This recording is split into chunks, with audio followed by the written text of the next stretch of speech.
उस बंद कमरे में सिर्फ लोग नहीं थे, कोई और भी था जो हर शब्द सुन रहा था। रात काफी गहरी थी।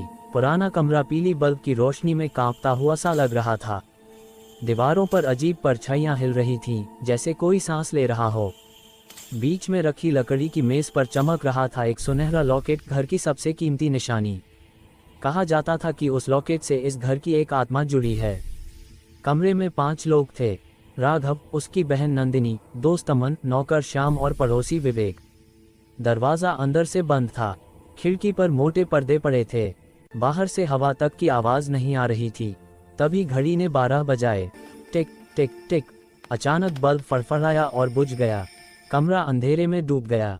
बस 2 सेकंड, लेकिन उन 2 सेकंड में किसी के कान के पास जैसे किसी ने फुसफुसा कर कहा, मेरा। रोशनी वापस आई। मेज खाली थी, लॉकेट गायब। नंदिनी चीख पड़ी, ये यहीं था।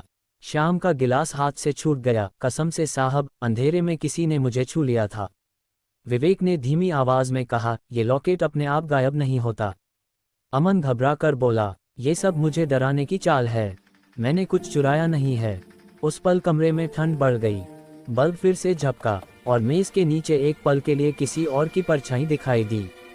राघव अब भी शांत था। उसकी नज़र लॉकेट की जगह पर टिकी थी। धीरे से बोला, तुम लोगों ने सुना? सबने डर के मारे सिर हिला दिया। लॉकेट इस घर की आत्मा से जुड़ा है, राघव बोला, और वो आत्मा सिर्फ सच सुनती है, झूठ नहीं। अचानक हवा चली, पर्दे अपने आप हिलने लगे और उसी पल कमरे में एक ठंडी आवाज़ गूंजी। गलत शब्द। अमन के होंठ कांपने लगे। मैंने तो बस यूं ही कहा।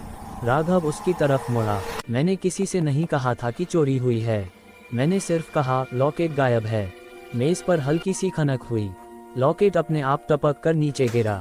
सब सन रह गए। अमन चीख पड़ा। उसकी मुट्ठी खुल गई। वही लॉकेट जमीन पर लुढ़क रहा था।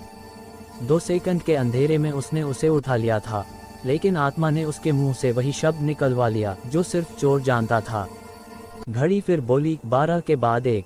हवा थम गई, परछाइयां स्थिर हो गईं। राघव ने धीमे से कहा, इस घर में चोरी इंसान पकड़ता है, लेकिन चोर को बोलने पर मजबूर आत्मा करती है।